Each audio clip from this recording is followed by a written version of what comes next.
Hello and welcome back, everybody, to the 6th round of the Eternal Tournament series. I'm my co-caster, JayNite, and today for this round, we're going to be looking at Valorj versus iReedMinds. Valorj is on a Elysian Shimmer Prince deck, and iReedMinds is on big Combrei. Yeah, it looks like we're starting out here with just a couple of depleted sigils apiece. iReedMinds definitely has the better hand off the start, it looks like. Even though he can't get his 2-drop into play this turn, Valorj, I mean, he did pick up the Wisp, but his hand is a little low on interaction. Yep. And iReedMinds is queued up to play that Student next turn with the buff or possibly the Seraph. Yeah, he might just get Seraph down here as 3-4, you know, start putting a threat on, plunking the board, but he might also elect to just drop the Student and start powering it up early. Yeah, he's going for the power up strategy, and we have the friendly Wisp down already, and leading into False Prince for that early 2 cards. Very good combination right there. Yeah, draw 2 real quick. The False Prince pickup huge here, and he does have the Obelisk in hand and the Titan now. Yeah, he does have some kind of slow monuments right there, but as soon as he plays one of those monuments, the other one will turn into a 5/5. But he has that Valor just has that Titan to play.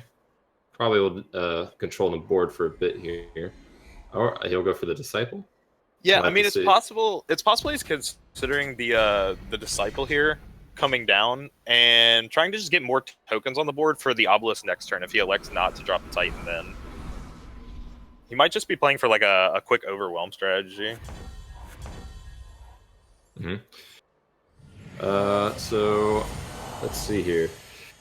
The Student's getting pretty big here to possibly start getting through. Now there's the Vanquish, but you see the synergy between Vanquish and Prince means it turns into a 1/1 before Vanquish goes off. So it still has the 1/1 on the board. Yeah, and he's just going to chump block with that 1/1. You know, since it did get reduced, he may as well save himself a quick 5 health right here. We see another Seraph come down for iReedMinds. And that's real brutal. And Valorj is about to get those 2 5/5s in his hand. Wonder if he wants to play those maybe to get some mana or power out of them, but now he's turning them into 5/5s. Yeah, just I guess he only wants 5. Ooh, looks like he's gonna go with the Reinhardt here. Interesting. Wondering when he's gonna hold out for the polymorph turn, because I'm assuming he probably wants to blow the polymorph on the Student at some point before it gets out of hand. I mean, the Seraphs themselves are definitely a threat, but it doesn't look like he's gonna have 2 answers to them. Yeah. There's that scouting party. Unfortunately, he turned both of his monuments into the Rhinos, so he might not get the 6 power for a little bit. Nah, it doesn't seem like he will. He will establish the second Reinhardt, though, so I mean, he is definitely building a formidable board. I mean, the 2 5/5s. The Lumen Defender on the other side makes it a little complicated for him to attack on the ground, though. But yeah, that Obelisk backup will make his board a lot more formidable, and also those flyers. Oh, there we go. He got the banner, and he might just play scouting party right here. Yeah, I think he's actually going to elect for the Temple Scribe into Obelisk. That way he can try and push more of that air damage in, because I think he realizes that he's not going to get in on the ground, but he can stall this board out long enough to just keep pushing this 5, 6, 7 damage through. Especially if the Obelisk ticks up. Yeah, especially since iReedMinds is out of cards right now. It's looking very promising for an air victory. Yeah, we do see iReedMinds hit the 8th power though, and makes that Seraph go off. It's a 4/8 Longhorn Sergeant. Longhorn Sergeant back in the game. Yeah, it's a return of the Longhorn Sergeant. Not quite as big as 13-15, but still pretty fearsome. Yeah, can't quite play the Titan. A very rare scenario where the downside of Sandstorm Titan comes into play. Yeah, it does happen every once in a while. Ooh, we see the Scorpion Wasp picked up. That's actually fairly important for iReedMinds. That's going to give him the ability to block one of these flyers, and that's going to be important now, especially since there's 7 damage coming in the air. He really needs to slow down this clock here. Slowing it down from 7 per turn to 3 per turn. He has about a few more turns to live here. We'll see if he can get something off him. And that is definitely a good draw. A lot of flyers. That is a big draw. So I'm assuming we're probably going to see the Sandstorm Titan come out here now then. Probably try and bring those to the ground. Yes, definitely. I think that would be the play. Especially since Valorj is very ahead on board. He can just swing in for lethal next turn. Probably. Yeah, probably. I'm I'm curious to see what this polymorph goes to. I'm wondering if we're going to see it on the 8-8 or if we're going to see it on the one of the Seraphs. And again, the Seraphs are gonna start outscaling here if he's not able to make it in through all that board. He's counting his damage right now. Yeah, he's counting to see how much he's going to force through, because I mean, it is scary to swing into this. Yeah, 6 knowing that you're going to lose here. a bunch of units. Though iReedMinds will also lose a lot of units. I wonder what the correct play here is. Okay, he's getting rid of the 8-8. And it seems like he's planning on attacking. Yep, with ace all of it. base. All right. We're gonna see the ace base come in. So we'll have to see a bunch of damage get pushed through. This is gonna be a very complicated blocking phase. Yeah, we'll have to see how many creatures iReedMinds ends up trading, because that could set up the next turn for to be a Valorj victory. But depending on what happens here, iReedMinds might put himself in a position to stabilize off of the Seraph. Yeah, I mean, we see right here iReedMinds trying to determine his blocks. He's trying to make sure that he covers as many of the Yetis as he can, because he is scared about that card draw. But at the same time, I mean, he has to block all these 7/7s. The 7/7s will just run him over, and it's hard to even block them because most of his units don't have enough health to actually prevent the overwhelm damage from killing him. Hey, but how do you like that 3-cost 7/7 right over there with the false prince? Yeah, yeah, not bad, right? Yeah, 3-mana 7/7 overwhelm. I think I'd play that card. Yeah, seems a little better than that one Hearthstone card. It seems just a little bit. Yeah, we were just seeing a complicated block phase. I think, yeah, iReedMinds finally realizes that there's no way he's getting out of this situation. He's losing way too many minions. Yeah, even if he can come up with a way not to just die to straight damage, it is going to be very hard for him to ever get back into that game. Yeah, so right now we're going to sideboarding for both of our peoples here. And well, which one are we looking at right now? Yeah, I'm not sure which deck is up on the over. Okay, so it's going to be big Combrei. Yeah, okay, so iReed's deck. It looks like he's siding in already. I can see 2 decay, 2 slow. Interesting. So we've got the inclusion of slow. I don't think the infinite hourglass is in the main deck. It looks like he's deciding what he's going to cut right now. Okay. He only pulled one of the slows out. Interesting. No, he actually put it back in. So he is going to elect to play 2 slows, an infinite hourglass. Deciding what he wants to cut here. I mean, he's got some interesting choices. There's some cards that don't do too much in this matchup that he can probably elect to side. The decays do seem solid right here. Yeah, decay definitely seems pretty solid. Gonna help out, I would assume, it a lot in this matchup. Just getting those obelisks off the table. I mean, obelisk is one of, if not the biggest threat out of the Shimmerpack deck. Yeah.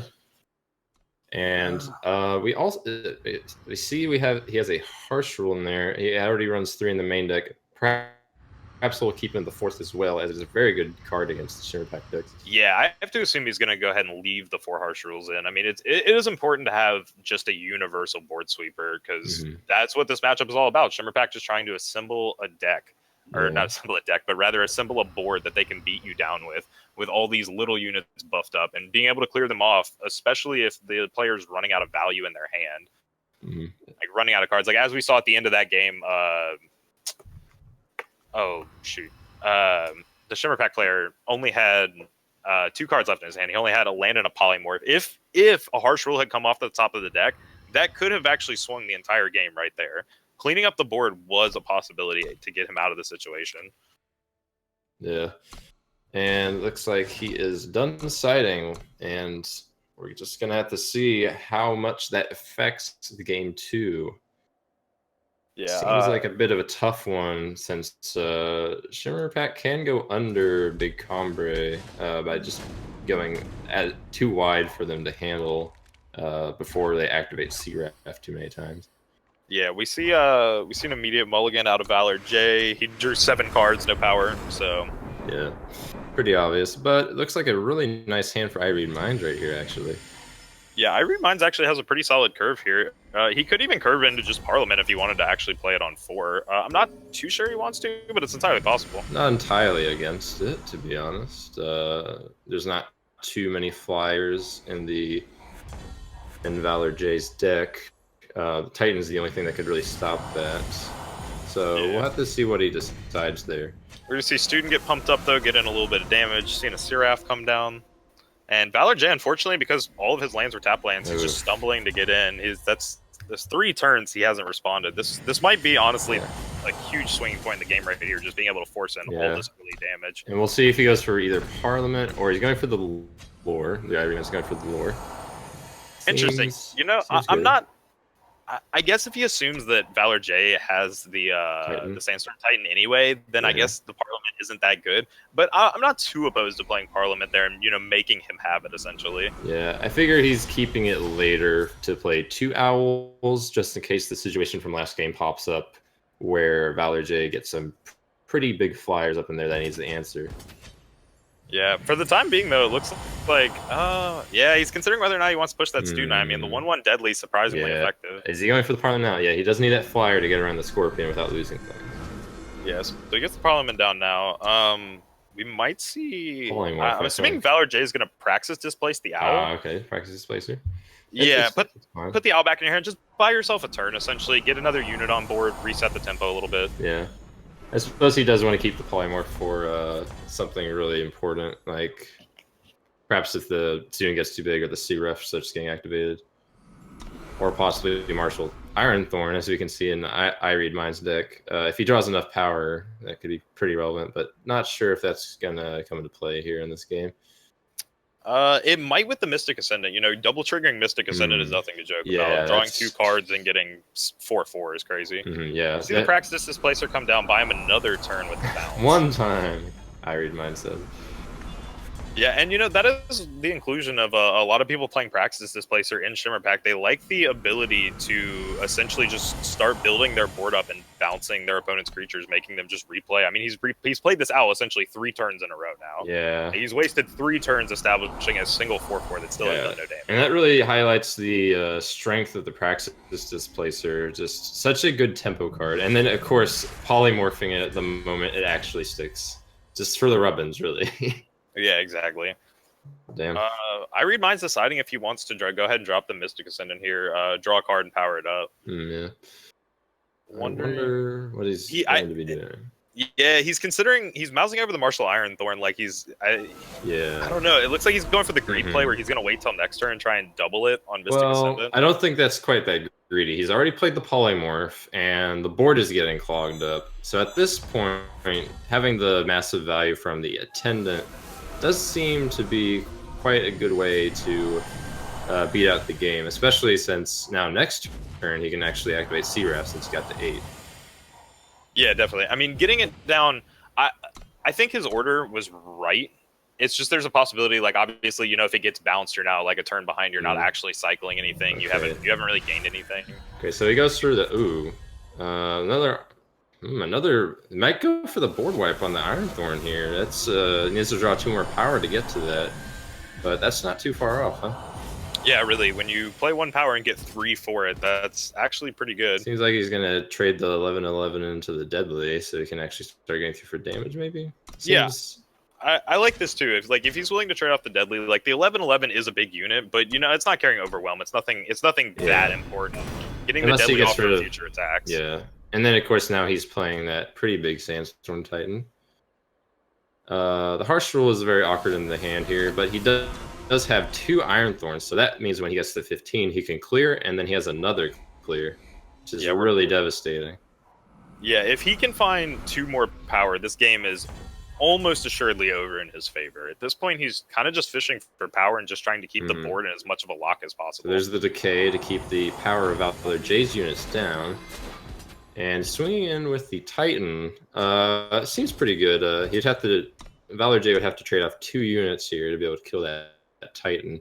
And I feel like number of units is very threatening in a Shimmerpack deck, especially with the threat of the Obelisk coming down again, potentially. Yeah, I definitely like getting in here and trying to get 2 units off the board. I think you're okay trading that, especially when you have... I mean, you do always have the threat of the Seraph, like we just see, just bringing in these massive units. And of course, Seraph with the 8/8 flying Warcry 2, but he does have also have the Vanquish to answer that Titan. Wow, this has turned into a very one-sided game very quickly. Yeah, It really has, and iReedMinds now on 14 power, only looking for a single sigil, and he's going to be able to close it out. And actually, we are going to see Valorj. Yeah, we're going to see Valorj go ahead and drop concede here. He knows at this point that double board wipe, no C-Ref every turn.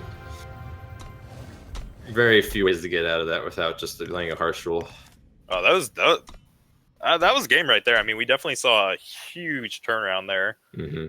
And you know, the sideboarding did seem to make actually a decent little bit of difference there. I mean, from the few cards that we did see brought in, I mean, the decays really did actually seem like taking off that obelisk. Maybe it wasn't the most important thing. I mean, the game was already pretty controlled at that point, but it's just that much more devastating. It's assurance. If you played a second obelisk, maybe, but at that point, it really just kind of shut out Valorj from being able to make anything relevant. Stick to the board. Yeah, Combrei really came back in that one. I mean, it was true though that Valorj was unfortunately just kind of bouncing though, like, and that is the downside to Praxis Displacer as well, is like if you're spending your whole turn developing a 3/2 and just bouncing their 4/4, and that's all you do, but the board's already still jammed up in the Combrei player's favor, you're not really making but so much ground. I mean, you're putting more units on the board, which is good, and you're stalling their game plan, which is also important, but some would argue that's not impactful enough. And in that matchup, that was kind of like a showcase of it. We didn't really see bouncing the unit. I mean, it stalled him for 3 turns, but the Combrei player doesn't really seem to mind going to the long game, especially when they're playing the bigger version with the Mystic Ascendants and the Martial Ironthorn. Yeah. Oh boy. All right. Well, we'll go ahead and see game 3 with a 1-1. We'll have to see who progresses to the top 8 here, potentially. Of course, it is Swiss, but whoever wins this has a pretty good chance of making it there. Yeah, Valorj with a I mean, he mouses over it. Real slow hand, and iReedMinds on the other side. I mean, his hand's not particularly fast either. He looks like he's got more of like the long game control hand, which might be what Valorj needs to find the time to establish a board. So, geez, Valorj's hand, again, it's really doesn't have much to do. It's very unfortunate that I think iReedMinds is just going to be able to develop the board unopposed here, especially depending on what he draws. And Polymorph does not match up well against the 1/1. No, Polymorph doesn't match up too well at all right now. Like, I mean, the Combrei healer's probably coming down this turn, but like, are you really going to polymorph Combrei healer when you know that Martial Ironthorns, Mystic Ascendants, Titans are hanging around? Yeah, so he decides to make the healer the 2/5, and does not attack actually. I guess thinking maybe the Stormlinks would come out, which Valorj is actually drawn now. Yeah, Valorj's got the monument, so he got it transformed into the Reinarch, and he did draw the Stormlink, so he'll at least have a couple units coming down. But iReedMinds is just taking his time building this board, and he's got the Mystic Ascendant. The Mystic Ascendant is the long game plan. He's got time. We have the Polymorph to answer it in Valorj's hand, but there is only one Polymorph. Yeah, it really depends if he misuses if he uses the Polymorph and then gets punished by iReedMinds playing the Mystic Ascendant. We'll have to see what happens with that Polymorph. I think that's going to decide the flow of the game. Yeah, we see Valorj starting to stabilize, but you know, I don't know. It's a little difficult to say what's going to happen here, because even if Valorj somehow starts to establish this board, maybe gets a Shimmerpack down, I mean, iReedMinds is still holding this harsh rule, and he's got Great Parliament, and he's got Mystic Ascendant. Like, there's no way he's going to put all of that on the board and be out of cards. Like, he definitely can outvalue the Shimmerpack player here. Yeah, and there we go. Unfortunately, the Ascendant has come down with no Polymorph, but the Shimmerpack will be able to turn the Ascendant into a Shimmerpack. Yeah, but he does not go for it. He's waiting for more creatures to Shimmerpack, it seems. Yeah, I'm wondering if he's hoping that the Ascendant's going to try and get in for damage here and get Wasp. But I imagine iReedMinds might just hang out with the 8/8 and just say, I mean, I can outvalue you all day. Why do I need to attack it? Yeah, the Shimmerpack, no Shimmerpack on the Ascendant seems very greedy here, because Ascendant is such a strong value engine. See, there's the sad Wasp that was not able to kill that Ascendant. Perhaps he's going to do it now, or He should have done, if he didn't do it last turn, that would have been the optimal time, but I guess he has to do it now. Yeah, I mean, it's unfortunate because he did give up like slight card advantage, but I mean he at least gets the owls this way, so maybe it's not as bad. Like the 2/4/4 flying owls might have just ended the game by themselves anyway. That's fair, yes, but we still had to have a flyer on iReedMinds' side as well as a Titan. Again, the mixture of flyers and Titan in the big Combrei deck does display the downside of the Titan, but as we all know, it's not really that big of a downside. Yeah, it just makes you. It sometimes leaves your flyers dead stranded in your hand, but fortunately, Valkyrie Enforcer is the best flyer. Yeah. If you're gonna have a flyer be in your hand, Valkyrie Enforcer is pretty good dead in hand because the silence is good enough by itself. Yeah. I mean, the silence can even silence the Titan if you really wanted to and make it a flyer again. Yeah. I suppose on the upside, he could just be holding the Enforcer just in case he needs the harsh roll. It seems a little unlikely at this point, but he will have a backup creature that's also a flyer to be able to end the game if it comes to that. Yeah. We do have Seraph coming down. I mean, Seraph just kind of spells the end of this game, right? Like, there's no way you're going to outvalue iReedMinds with Seraph in play. Like, even if he doesn't hit a card, he's just going to use Seraph every turn. Yeah, it seems like he does not teleport the Seraph to iReedMinds' hand to delay the activation for a turn.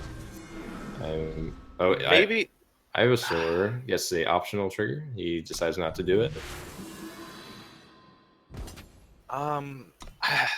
I guess, I don't know. It's hard to see where Valorj, like, maybe he's saving the teleport for defensive. Maybe he was hoping that he would get like a scouting party or something, and that there was some combination where he can like teleport Shimmerpack back to his hand, replay it for a redistribution of the effect. I guess he's. They can't do it right now, or he can do it his next turn. I suppose that makes sense. He gets 2 more Shimmerpacks on the field now. Yeah, he gets 2 more, and more importantly, like he's gonna turn the Aviasaur into a 4/4 in the Seraph. Like you have to imagine he's gonna stop Seraph. Yeah. So I mean, this, in a weird way, this buys him a decent bit of time. But I mean, the 4/4s are still staring you down. Like if he just swings with the 4/4s here, you're taking 4, and you have to trade board. I don't think it was the wrong play, but still, he is in a very bad situation. Nevertheless, I think either way. I mean, I just think this game was wrapped up a while ago. Truthfully, I don't really think Valorj had much hope of a comeback after we hit a certain point. I mean, he's been holding harsh rule all game, so even if Valorj builds a board, I mean, iReedMinds just has the harsh rule to blow it up. Yeah, ready for that hard removal, bouncing the Shimmerpack. Wait, never mind. It has no influence. It's because it's a stolen card. Yeah. Having no influence makes it. Oh man, it's gonna be crazy because the Shimmerpack just goes back off. Like, oh my god, that is actually worse than I guess that was just for the meme. Yeah. Sorry for my millennial talk. Anyways, yeah, pretty solid game there. Yeah, it's not very often that we get to see the massive late game that is big Combrei go off in such spectacular fashion as it did in second game. But you can see even there with the Seraph threatening to entirely take over the game. It's enough to take it, Yeah, I mean, Seraph is a very strong card. Like not only is he just a 3/4 overwhelm on 3, but the ability for Combrei to say, okay, like we can take this to the late game. I'm fine with that. Once we get to this late game, I have this semi-infinite card engine where I'm just going to keep dropping nasty thing after nasty thing every single turn and just burn up all this mana that otherwise I would be passing. Yeah, definitely. And that's the real scary thing. The inevitability of big Combrei, like it forces you to be aggressive, and if you can't manage to beat them out before they get that massive value engine going, there's almost no chance for you in those kinds of games. And that's what happened. The Shimmerpack deck ran out of steam and didn't quite have the presence on the board that it needed with the obelisks or just enough creatures in general to make them worth it with the Shimmerpack. Yeah, I mean, we also, like, that harsh rule was sitting in his hand all game. Like, if at any point, I mean, Combrei players, especially like big Combrei players who elect to play the harsh rules, like they do have definitely an edge in the Shimmerpack matchup. Like I'm not sure that they're favored exactly, but harsh rule is just such a strong card in the matchup. I mean, Shimmerpack, any sweeper that can take care of Shimmerpack's board just ruins the deck because if you get hit with a sweeper on the board, your answer basically needs to be Scouting Party. You need to essentially get 4 units back in for 1 card, just to make up for the fact that you probably lost at least about 4 units on your board with the average harsh rule in a deck that's playing nothing but tokens. Yeah, and then the harsh rule, again, the harsh rule is a little awkward in a deck that runs a lot of creatures, but I feel like it's definitely worth running because of the fact that Big Combrei usually has a surplus of cards over what your opponent has because you have a lot of ways to generate bodies with CRF or draw additional cards with the Ascendant without dedicating more to the board. So you can have a very strong board state. And if your opponent manages to overwhelm you in a certain way that Shimmerpack occasionally does, then you can just reset, and then all the cards you have in your hand, you just pull back out and back in the same situation, except your opponent's down a lot of cards. Yeah, I think that's really the advantage Big Combrei has, is like they just have the inevitability. Like they will beat you at a point. If they can draw a few key cards that they need and have an okay start to balance you out, or even if, they just draw into a harsh rule and they haven't lost a lot of health and you start amassing a board, it's so easy for them to just say, okay, we'll press the reset button. All right, let's just play a new game. Except I have a lot more cards than you and our power is about equal. And my cards are all super high impact. I mean, Mystic Ascendant's coming down into drawing cards, gaining +2/+2, like we already discussed about the Seraphs, Sandstorm Titans, the Martial Ironthorns for the 15 mana ultimate, and we actually almost saw that go off. That would have been only, I think, like the 3rd time I think I've ever seen a Martial Ironthorn ultimate go off. I've never seen it go off, to be honest. They always like concede, or it's just pretty much over before that point. It's really the threat of the Ironthorn that wins the game. You don't have to activate it, at some point. Yeah, definitely. I mean, just scaring your opponent into saying, okay, I've got this one-sided harsh rule. And, I mean, as we saw in game 2, like, he had the one-sided harsh rule, and the board was just locked. He was just saying, okay, I mean, we'll just draw cards until I hit it. I'm in no rush. Like, you're the one who's put on the clock. You have to figure out how to pressure me, because I've got a one-sided harsh rule at any time. Yeah. Yeah, just like if I draw 1 more power, your life is over. This is basically the idea. But talking a bit more about the Shimmer Prince deck itself, since we put the spotlight on Combrei there. Again, it's another Shimmerpack deck that we see is only running a very small amount of initiates, that being 1. With the previous one we looked at had 0. Yeah, we see an infinite hourglass on the main board, and that's pretty interesting. I'm assuming that's in there for like mirror matches and maybe for some of the Combrei, like just make it a little bit easier to trade back and forth, but probably mostly for the mirror. Well, I can definitely see it against like certain aggressive decks to be able to swing in and still have blockers as well. I like the inclusion of the Friendly Wisps here, since he was playing the False Prince. We got to see that showcase nicely where he went Friendly Wisp in 2, and then we saw the False Prince come down on 3 as a 5/5. I mean, that's a pretty big combo. Just a little 1/1 flyer on 2, drawing 2 cards the very next turn. And you've also established, I mean, a False Prince 5/5. That's a pretty big unit. 5/5 overwhelm. I mean, we saw it as a 7/7 the one game, so. Yeah, definitely. And, yeah. And actually might explain why the consistency was seem a little off for Valorj there. Only 3 Obelisk and only 1 Shimmerpack, unfortunately. A bit of a lack of payoff cards there, which we definitely saw pop up in the games. Yeah, he does have some also other interesting choices, though. Like, it looks like he's actually playing this deck. Like, it is an Elysian Shimmerpack deck, no doubt. Like, you've got the Shimmerpack, you've got the Xenon, you've got a bunch of the tokens. But the interesting inclusion I see here is, like, the Ageless Mentor. Like, he's got this game plan where he's essentially trying to get big Marissan's Disciples, big Praxis Displacers, big Sandstorm Titans onto the field. A big Lumen Defender, like a 3/7 Lumen Defender. And then start trying to chip away with those kind of threats. Which is that's certainly a different angle of attack from the way we see most Shimmerpack decks play. We really don't see them going for big creatures in the sense of making 1 or 2 really big units. We see them trying to make a board of 6, 7, 8 units that are all medium size. They don't have to be but so big. You just need a lot of them to push the opponent over. Yeah, definitely. So yeah, but again, the Shimmerpack, even with all the variations that we've seen, with the general plan of Shimmerpack, definitely attacks the format in a particular way that makes people really have to respect it, no matter what variant it is. Yeah, for sure. Oh man, is there anything interesting about these? Anything else interesting about this list? I mean, he definitely has a couple cool includes here. I'd definitely be curious to talk to Valorj himself and see why particularly he felt some of his choices were good for the current meta game. Like, I mean, obviously the Infinite Hourglass kind of makes sense, but like I like the inclusion of the Ageless Mentor. I'm not necessarily against it. I'd like to see. I'm sure he has a lot of practice with this deck. Like, I'm sure he's play tested these changes a bunch, Yeah. and he definitely has a better grasp of what this deck is trying to do and how well it plays out than I would. Yeah.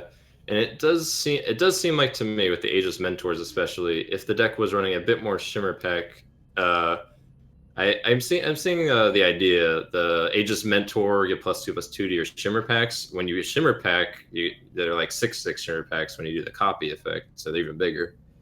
Yeah, it's definitely a cool combo. Anyway, we are going to go ahead and wrap up round 6 of the Eternal Tournament series. The top 8 will be coming very shortly. We're cutting to it right now. I think Reckoner's sorting the bracket out. And we will have, I believe it is you, JayNite, and Easy E casting the quarters and semifinals, which will be broadcasted very shortly. Yep. So stay tuned for that. Oh, and good. Oh yeah, sorry. I'm Bairdrus, obviously. Cast the last 3 matches. I will be casting the finals with the Veil. Like I said, JayNite and Easy E, trying to mix the two together, get a little Jay-Z in there, are going to be casting our next 2 games. And I think that's all we've got for the moment. So we're going to cut to a short break while top 8 is being decided.